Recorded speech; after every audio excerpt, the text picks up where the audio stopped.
بعد مباراة نارية في كاس مصر ومباراة من أجمل المباريات اللي شفناها في الكورة المصرية، يتعادل الزمالك 3-3 مع بيراميدز ويفوز بركلات الترجيح ويتأهل للنهائي عشان يقابل النادي الأهلي. المباراة اللي بدأها بيراميدز بمنتهى القوة وخطف فيستون مايلي أول أهداف بيراميدز وتقدم في الدقيقة 3، لكن لاعبي الزمالك ما يئسوش واستمر معتمد جمال في التغييرات وحاول لحد ما قدر دونجا انه يخطف هدف التعادل للزمالك في الدقيقه 93 وفي الوقت بدل الضايع.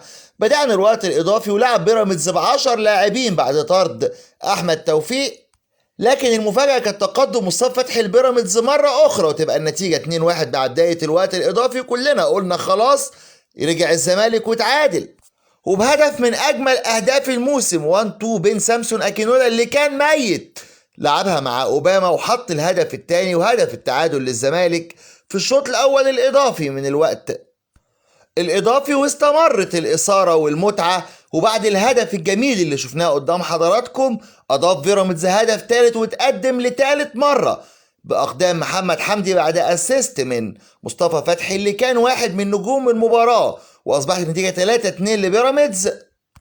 وللمرة الثالثة يعود نادي الزمالك ويحرز هدفه الثالث وتبقى النتيجة 3-3. هدف جميل سجله ناصر منسي، وزي ما قال مذيع المباراة من الدور الثالث حطها ناصر منسي وأصبحت 3-3. واتجهوا ركلات الترجيح ونجم المباراة مصطفى فتحي أهدر آخر ركلة جزاء لبيراميدز وانتهت المباراة بفوز الزمالك على بيراميدز ركلات الترجيح. مبروك لجماهير نادي الزمالك.